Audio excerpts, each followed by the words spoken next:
folks, and the shelf by shelf saga goes on. We're up to what now? Shelf 35? We're getting through a lot of these shelves, and glad that you've seen a lot of games that you like and dislike as well on the way, but I'm hearing that it's giving you quite a few ideas in terms of what you fancy, what kind of things you don't like, or just getting an idea of what sort of games I like, if nothing else, so that I can put a little bit more context into some of the reviews and top 10s that I do, particularly the ones where I go on the negative front. But only 2 games to talk about today on Shelf 35, which is,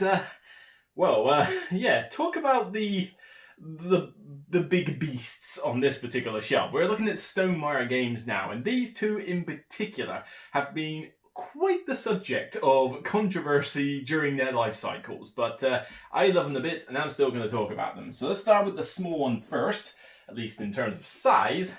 But yeah, we've heard about this one lately, haven't we, with Wingspan. Yes, I have pimped this out with the European expansion. I have even upgraded some of the components in this, so I don't want to separate out too much, but I've got in their plastic trays these like really funky, I don't know if you'll be able to see them fine, but little plastic pieces to really pimp those out. And have I bought anything else in there? Well, we've got the cards, we've got the linen boards and sleeved everything, so it's basically a very nice one for me. But I love Wingspan. It's a really great game, and I know that it's had some contention lately because of the Golden Geek Awards. I don't place much reliance on the Golden Geek Awards myself, but with Wingspan, it deserves a lot of the buzz it gets. I mean, it is a super, colourful, smooth, elegant tableau builder, tableau engine builder with a theme that is appealing to everyone. On top of that, it's just beautiful and everything. But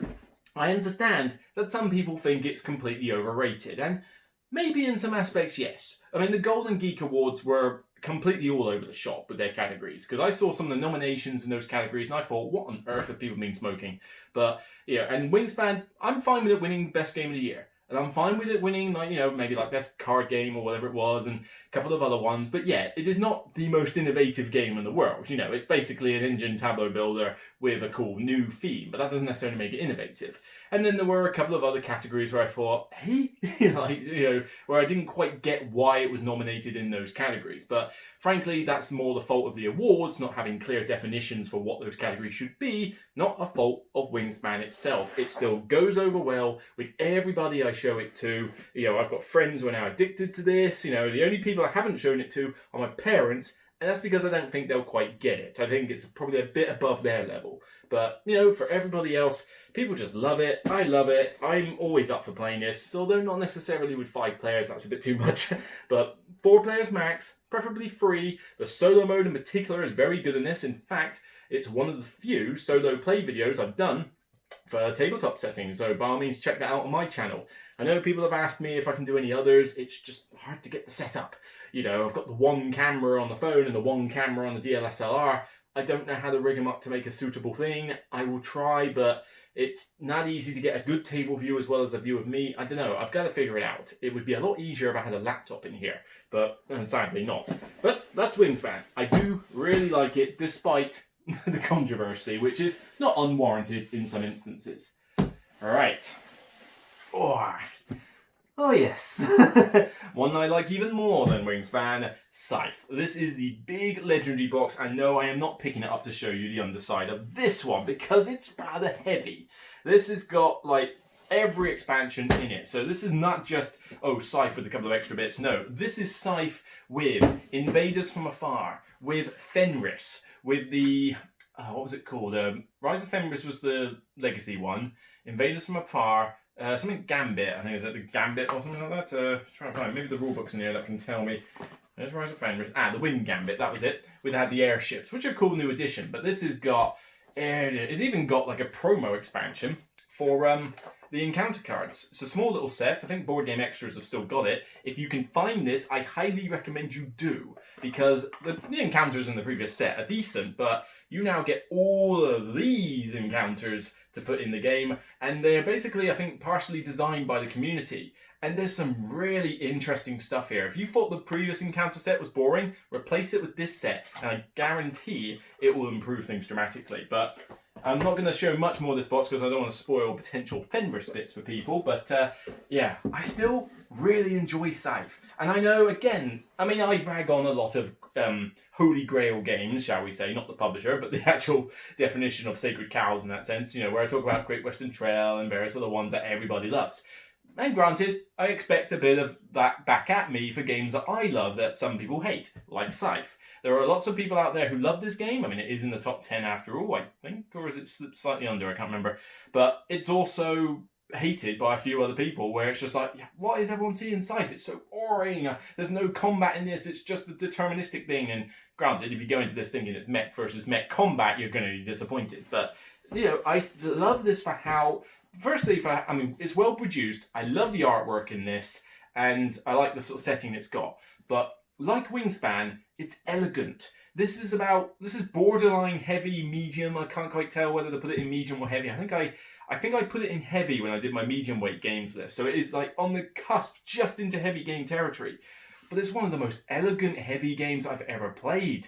It's so easy to pick up with the top action, the bottom action, and then each one's got asymmetric boards that are mixed and matched with the different factions that behave very differently. And then the rules themselves are just generally pretty straightforward. 4 different top actions, 4 different bottom actions. Do top, then the bottom, if you can.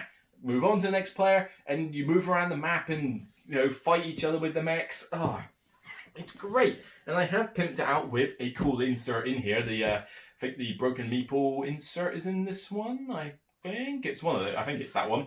And as well as, you know, in terms of expansions, Invaders is cool. It's nice to have 2 extra factions, and it's pretty cheap to get hold of.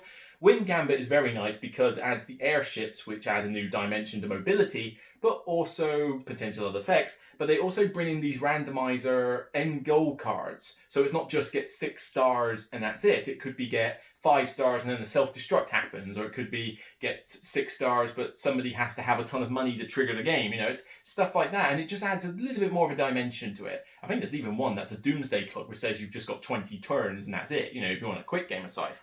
But solo mode in this, a little bit more fiddly than Wingspan because of the graphic design of those Automata cards are a little bit hard to figure out, but it's still a decent game solo. And the Fenris expansion, if you are, only get the Fenris expansion if you are a fan, like a die-hard fan of this game. It's, you know, the story you don't really care about, but the stuff that it unlocks in terms of the modules, they're very good. I mean, I will say no more, but suffice to say, if I'm playing this with people who know how to play Scythe, I want to include those Fenris stuff in there. You know, that's how good those modules are. But yeah, it's a big good. It's good for my weightlifting, and I know it's almost cool to hate on this game particularly, but I have no problem with it. I mean, I hate on a few games that people love.